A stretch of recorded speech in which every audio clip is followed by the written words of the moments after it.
Hello to all Star Wars fans. Surely most of you have watched the series Rebels, no matter how ambiguous it was. It all ended on the 4th season when Thrawn and Ezra escaped into the unknown and the rest of the team, led by Ahsoka and Sabine, decided to go in search of a missing friend many years later.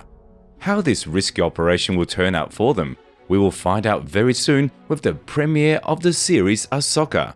However, did you know that the series itself is actually a direct continuation of the 4th season of Rebels? In fact, Lucasfilm and Dave Filoni do not even hide that the Ahsoka series consists almost entirely of the concepts made for the 5th cancelled series of Rebels. Yes, the project was supposed to be released back in 2020, but after the mind-blowing success of The Mandalorian, Jon Favreau convinced his colleague Dave Filoni that the cartoon characters would have a bright future in the format of a series with real actors. Thus, having on hand some of the ideas of the 5th season of the Rebels, we can predict certain moments from Ahsoka. Therefore, I want to share with you these specific concepts today and tell you exactly what was supposed to happen in the cancelled 5th season of the Rebels. Mark my words and remember them well, because while viewing Ahsoka, we will definitely spot which events have been preserved and which were scratched. So, let's take it in order. The 5th season of the Rebels was supposed to consist of 15 episodes. Ahsoka and Sabine gathered the entire Ghost crew for a new mission to rescue Ezra Bridger. But before going to unexplored regions outside the known galaxy, Ahsoka decided to help her best friend, Captain Rex, to help slow down the rapid aging inherent in each clone. She turned to the Kaminoans for help, who returned to cloning again after many years of exile and gave them a valuable relic for them, thanks to which they were able to stop Rex's aging and reverse it, perhaps even according to the principles of Benjamin Button when a person on the contrary begins to get younger. But you can only do this with one person, and only if he's a clone. And by the way, the Kaminoans themselves were not exhibited in the best light. It was noticeable from them that they were playing a double game.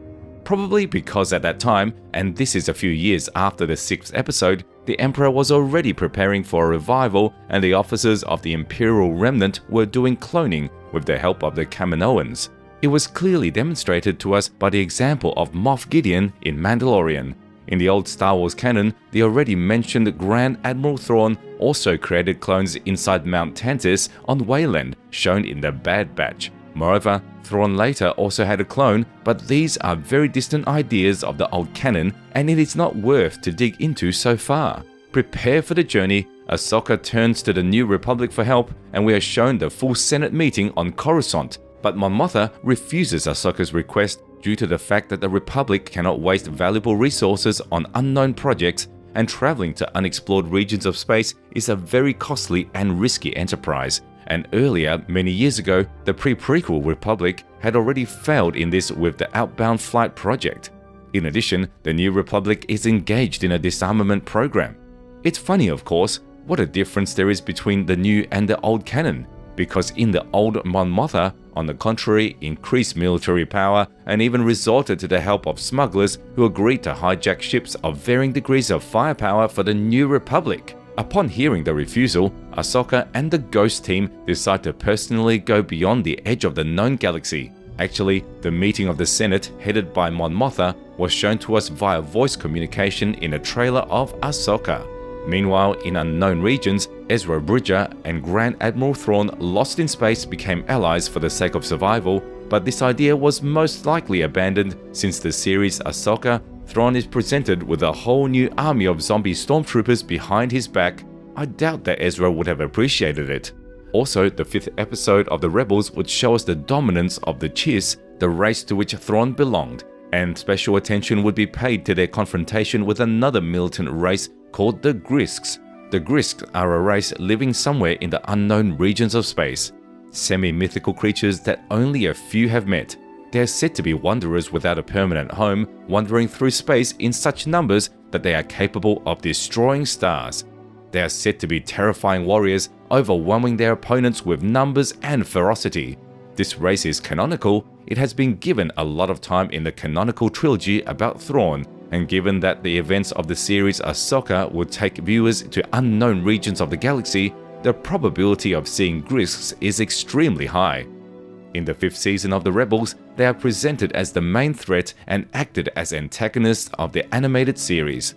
Also, the cancelled season was supposed to show the last living representation of the legendary Rakata race, who was a tyrant during the reign of the Rakata Empire more than 20,000 years ago. He is the only one who managed to hide in the unknown regions and slow down aging with the help of the Force. His description sounds like this: an Aztec amphibian, the king of the gods with an Irish accent. But despite the bloody past, in the animated series, he is represented rather as a grey character. It was this mysterious Rakata, who was supposed to become Ezra Bridger's mentor, who taught him unique abilities. And so, in the official description of the TV series Ahsoka, it says that Ezra had acquired unusual skills with combining his Force abilities and martial arts. It is quite possible that in Ahsoka, we will still see a representative of the Rakata race, for the first time in the canon and for the first time since the games of the Old Republic. And the last thing that should have pleased the fans in 5th season of Rebels, that could be considered as the last one, is Thrawn's niece from the Chiss race, a Force-sensitive girl who all the time secretly helped the Grand Admiral pave the way through dangerous hyperspace routes using the Force. However, I'm sure that the niece will not appear in Ahsoka, since the series is still focused on Thrawn himself, and the introduction of new characters, especially Force-sensitive ones, will distract the attention of the audience. Instead of the niece, Baylan and Shin have already been introduced, as well as the new Imperial Inquisitor. That's all for now. I hope you've been paying attention, listening, and remembering everything that I said. I think this information will help you when watching the series Ahsoka. Even I'm wondering what of this will be embodied on the screen and what will be thrown into the trash can. Anyway, I hope you were interested, so don't skip on likes and comments. I will slowly finish the video. Thank you all very much for watching. See you soon.